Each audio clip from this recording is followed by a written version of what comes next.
Guys hear me well? Okay. Bonjour, kalimera, and günaydın.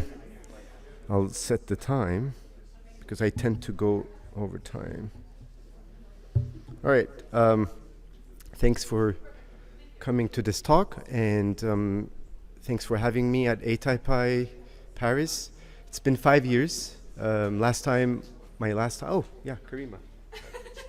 He just told me to start right away. Start? That's fine. No, go ahead. So Onur has already started, so we are ready to go. Can you hear me? Okay. Thank you for coming and thank you for waiting. We had a little bit of technical difficulties. Onur will be joining us. I'll keep this brief because I know we want to get to his talk. Thank you. Onur. Last time was back in Antwerp, 2018, Paris. So it's really nice to see and be connected with friends in person, physically. So happy to be back. Pergamon is a project. Today I'm going to share this project that I would relatively recently, last September, between September and late end of November. It's a Greek typeface revivalism project based on the documentation of Pergamon's. Try to just speak very loudly and not, because the mic is echoing. Really? Okay. Okay, I'm going to be loud and proud as that. Cool. All right. It's basically a documentation of Pergamon's elaborate epigraphic cultural heritage. So it's a revivalism project. I know the word revivalism is a little tricky and certain people get a little annoyed of using it in different contexts. This is simply giving a breath of fresh air to a 2,000-year-old stone inscriptions. So it's not type revival, so it's basically bringing something from stone into a different medium. So the project comprised of 5 components: researching the history of Pergamon, and it's a very rough history.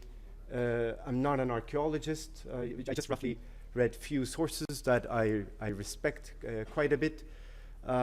Photographic documentation of the inscriptions, so I was physically present in the Pergamon ruins, and designing a typeface based on the selected inscriptions and the models, which I will be showing.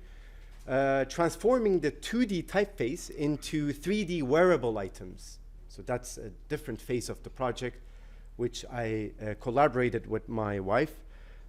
Producing a book displaying all 4 aspects of the project. So I'm going to try to cover all these in basically 26 minutes. An exemplary project, before I begin, that is again, quite similar to what I did 30 years ago, 20 years ago, was the Fragments of Parmenides, a project that was done in collaboration with Christopher Steinhauer, Dan Carr, the type makers. Robert Bringhurst translated the ancient Greek text. Richard Wagner did the illustrations, and Peter Koch printed this fabulous book. It's this incredible book that is also incredibly expensive. It's $6,000, so I wasn't able to afford that. But I'm glad Bringhurst ended up convincing Peter to publish a book that talks about the project. So I was able to get a hold of that book, thanks to Eben, who brought it from Massachusetts along with him. But I did. Speak with Bringhurst about this project, and I was fascinated, and I asked him to share a few images, and so essentially I'm going to really roughly summarize this, because this is not about that. This presentation is about the Pergamon type I did, but this is worth knowing. So the typeface that was used in this wonderful book project was called Diogenes. Diogenes typeface was first created digitally in 1996 by Christopher Steinhauer, and then for this book project, Dan Carr created a metal type interpretation of that digital font, and then ended up producing what you see on the left is a digital typeface that is based on the archaic Greek epigraphy of 6th century BC. And what you see on the right-hand side is the metal type interpretation of that digital font. So that's one project that is worth knowing, and that inspired me as well, of course. I'm from Istanbul, and for this project, I received the artist residency grant of Gate 27. It's this artist residency program.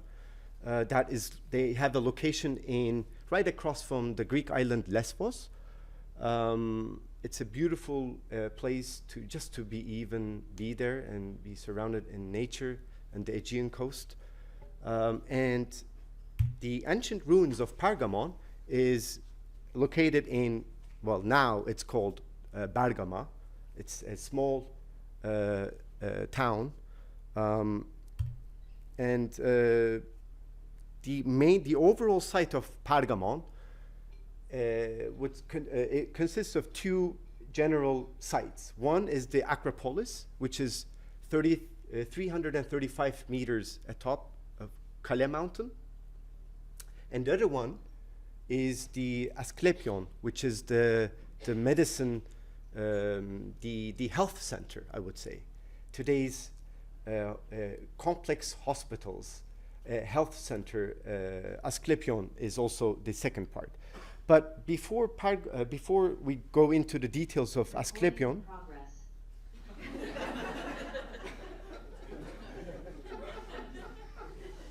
I presume that's something good, right? I should keep going. Okay, so what's special about Pergamon? I mean, if you're not really nerdy about like archaeological history and these sites, ancient Greek sites or Egyptian or whatever, Pergamon is the city where Alexander the Great sheltered his wife, Barsine, and his son during the Great Eastern Campaign. So right before they marched, he left them there. The city with the largest library in Asia Minor. The city with the steepest Hellenistic theater. I was corrected by archaeologists that I should not use the word amphitheater, I should say theater. They're two different things, apparently. So I did learn quite a bit of stuff from an archaeologist consultant. The city where parchment was invented. In fact, the word parchment, the par, comes from Pergamon. So that's also interesting, I thought. And it was added to the UNESCO World Heritage List in 2014. This is roughly the timeline, how the timeline of Pergamon looks, roughly. 399 BC, the first mention of Pergamon in Xenophon's Anabasis, the March of 10,000s.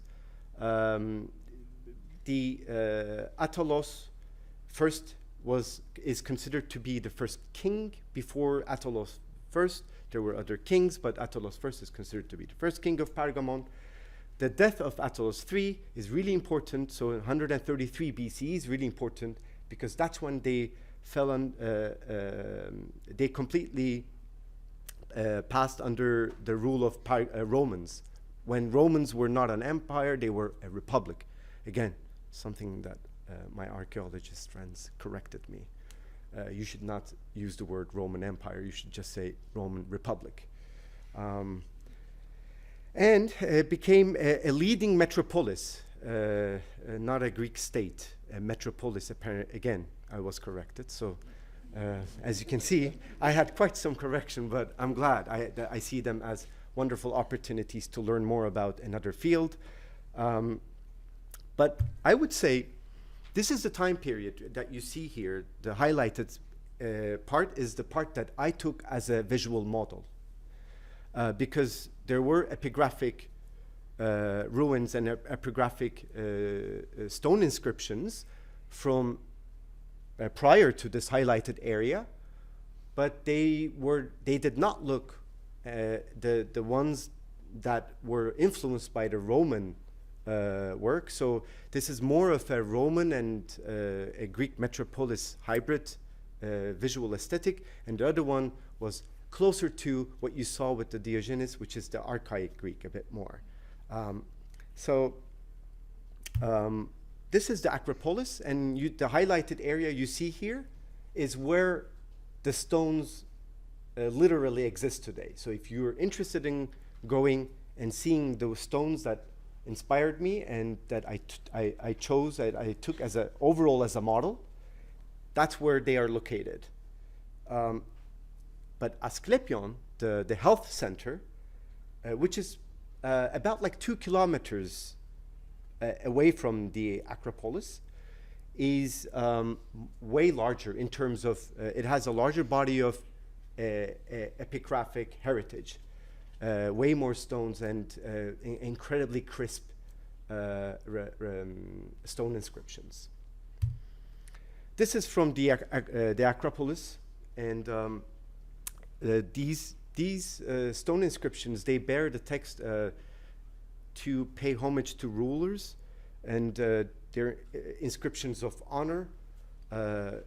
Tituli honorari is the term archaeologists use to show respect to the rulers. So these texts, they became opportunity for someone like me to turn them into, to repurpose them, basically. And this is from the Asklepion.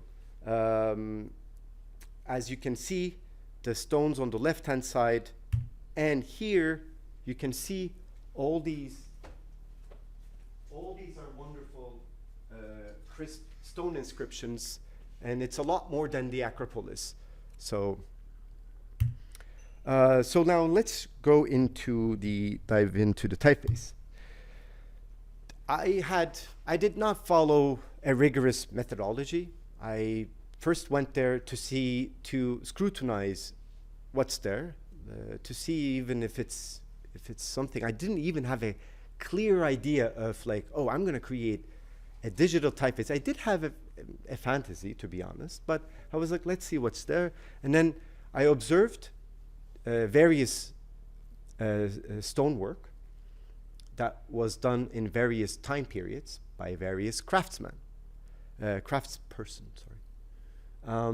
And I got to encounter this one, which I chose as a model, as a visual model, to turn it into a typeface. And then I found out about this style, which is called a Pergamonian script, it's called. It's not a different script, because the word type designers use, the word script, it's the whole umbrella of that alphabetical system. It's the Greek script.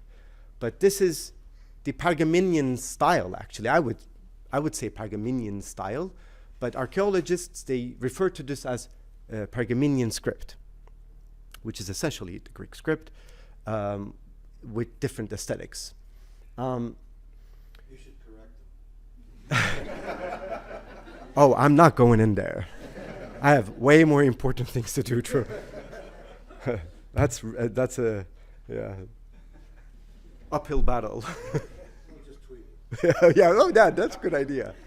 Okay, so, and then basically I was not able to create my model, the alphabetical model from one stone. So instead I picked various stones, and then I chose my model, and then I turned that into, in the end, it turned into a digital typeface. But the way how I worked was simply, I documented it.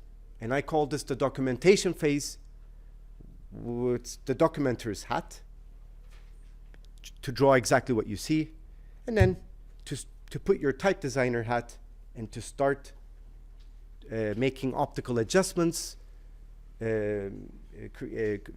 deviating from the actual source, minor deviations, and then that's the type designer's hat.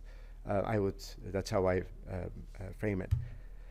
In the end, this was the whole 40 letter system that I created. The orange letters that you see are the stylistic alternates. They are also based from original stone inscription sources that I saw literally less. So I put them as the alternates. So, and then I put the blue ones as default because they were more predominantly present in the area. Yes, and type designers love ligatures, right? So I was able to find one ligature, and I was like, yes! And then, as you can see, the tau, eta, and gamma ligature on the bottom. And, of course, stack letters, which made me actually fall into this whole project, was these two stack letters that you see, which are enormously functional. And like, I think type designers can seriously consider them in today's, say, contemporary typefaces. And these symbols. So I would like to compare right away, jump into my mentor, Irini Vlahu. She helped me quite a bit. I'm going to go into detail later. But Athilas is a typeface that was extended by Irini Vlahu, designed by Jose and Veronica of Type Together, and Irini designed the Greek. And to put them together shows a contemporary looking Greek typeface versus the Pergaminian version of it. Idiosyncratic features, the typeface does have these features thanks to the original sources. I did deviate, obviously, but they were as minor as you have seen in the alpha example I showed. Alternate shapes, size and position variations, ligatures, symbols. So these are the alternate characters, the ones that I mentioned. The one I would say, you can even see these alternate characters appear on the same line, which made me, and they don't bear any semantic differences, which made me even get a tad more excited, because I was like, wow, someone had good time. And so I got to incorporate these alternate characters. And on the bottom left corner, what you see here is a very different case that I have to spend a bit more time explaining that. The zeta, it's not as simple as what you see here. I had some subtle conflicts with archaeologists, which is, yes, David, I got back with them, this one, or you'll see that. So this is something, the original zeta looked incredibly illegible for today's modern Greek readers. They just simply cannot read it as zeta. And I was like, well, I'm gonna construct the type, the letter form based on the original source. And you guys can pick it up from the context. I'm not a Greek reader, but I was like telling my Greek friends, why can't you just pick it up from the context? That's what we do with Ottoman Arabic. My whole life is picking up from the context as you read. Well, but this is basically my life. So why can't you do that a little bit? It'll be good exercise. And then they were like, no, you can't.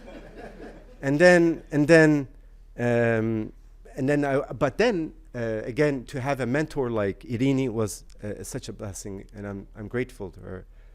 She suggested, hey, look, there's a really interesting Kisi form, the one on the right-hand side, and why don't you actually chop the top right and the bottom left of that Kisi form and turn it into a zeta that today's readers can at least pick it up.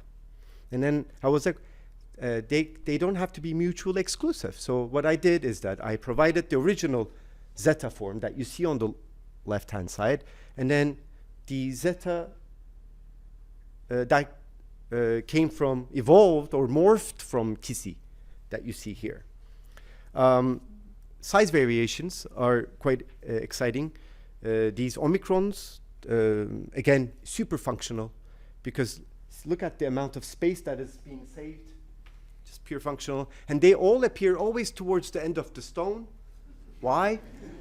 They're humans. They're not machine. They don't have Adobe InDesign. I mean, even if you have Adobe InDesign, sometimes Adobe does such a crappy job with the breaks. So that's what happened there. This is the PC form here is something that was suggested later by Robert Bringhurst, and for some reason I just saw one PC that was giant like that, and Bringhurst, of course, elegantly, it's tall PC. And I was like, okay, yes, that is a tall PC. He said, why don't you incorporate that into the typeface as an alternate character? So I did incorporate that as an alternate character, and I constructed it basically, and I aligned it to the original phi that you see here. These size variations, size and position variations, or in other words, stacked letters. The phi here is really interesting. So basically, this is the well, not the small capital, but the aligned version of phi that I saw on that stone, and the omicron and nu, and again omega and nu all stacked together. I incorporated them into the typeface.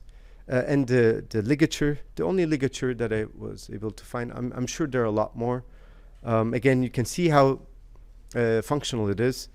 So this is the overall running. Oh, what happened that I don't want to miss out is that during the feedback sessions that I had with Irini, she did suggest that, okay, you're sticking into the original width of the stones as I saw them, but he did suggest the sigma and epsilon to be narrower, so that way it would just, the text will flow more harmoniously. So those feedbacks also helped me quite a bit. That's the default version, the blue, and the one on the right hand side is all the stylistic alternates being activated. Here, one small little detail that I would like to mention is I haven't designed the Latin counterpart of this typeface. So I chose Jean-Baptiste Levet's Spectral, extra light, just seemed compatible. It matched well with the overall text. So, and this is in modern Greek. The reason why I'm showing these texts, not in ancient Greek, but in modern Greek, is to show how the typeface performs in modern Greek versus archaic Greek, ancient Greek, where I'm going to show some examples. Again, same content, left and right, stylistic alternates, activated and deactivated. So this is the stone. I just set it exactly that you see. This is in ancient Greek. Roman generals, so you can pick it up a little bit from the context. I love picking up from the context. This is another example.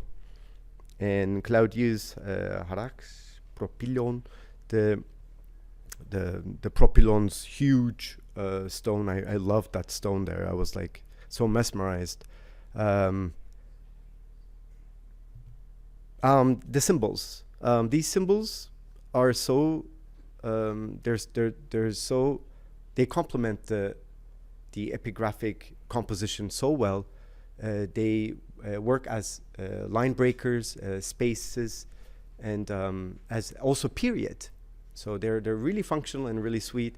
I did also incorporate them, and as you can see here, I chose the grape emoji Unicode to integrate this one. So it's interesting to see that in certain websites to upload this typeface, you see the grape emoji turning into this is kind of sweet.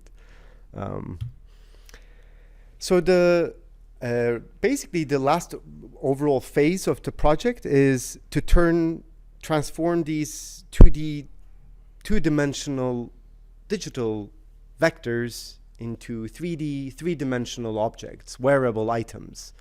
And this is where I got to collaborate with my partner, my wife, Esin Nalbantoğlu, who's here. She's here, and she's essentially a designer. She started off as a graphic designer, but then 7 years ago, she completely turned into a hardcore jewelry maker, a maker in general, but her overall substance is silver, gold, bronze, and she casts and makes these complex jewelries. So I gave the typeface as a two-dimensional object, and then we found the phrase "Yanaki Sankrasi," women like wine, which honors aging, and she created these bracelets.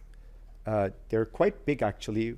We wanted to bring one, but we gave all the ones that she made to Sakıp Sabancı Museum, and the museum is right now displaying them and selling them in the museum shop, so we couldn't bring them here, which is kind of, it's a bit of a shame, but if you go, Emma Croft, her brand, if you go to Emma Croft, you can see, or if you get in touch with her, you can see them. You can see how what happened here is that I also learned something quite a bit from her here, is that to create the typeface and to give the typeface is relatively a light typeface. I mean, I chose spectral extra light to use it. Imagine that. So it's basically a light typeface. But when she worked with the turn them into a 3D object, she asked me to actually make them bolder, and not a little bolder, quite a lot bolder than it is, because during the making process, they ended up actually looking thinner. So it matched in the end. So for the sake of the process, I ended up creating, just for that phrase, Yanaki Sankrasi phrase, I made a bold version of the type, and she turned them into this. So just to wrap up the whole talk, perfect timing. Wow, I'm impressed. I basically, all the phases that I talked about today, that I mentioned, I wrote about them, and I wrote my experience and turned it into a mini book. It's called Pergamon. Yunan harfli bir yazı tipi tasarımı, a Greek script typeface design. It's a bilingual book, English and Turkish. It's published by YAM, a local publisher, publisher from Istanbul. And I would like to thank specifically a few people who helped me make this project happen. Associate Professor Aşkım Özdizbay, my archaeological consultant, Irene Vlahu, type design consultant, and my really, really close buddy, my friend, longtime friend, Paris Skouras, as the linguistic consultant. And the type credits are pretty clear. I would like to thank all of you for coming and hearing me.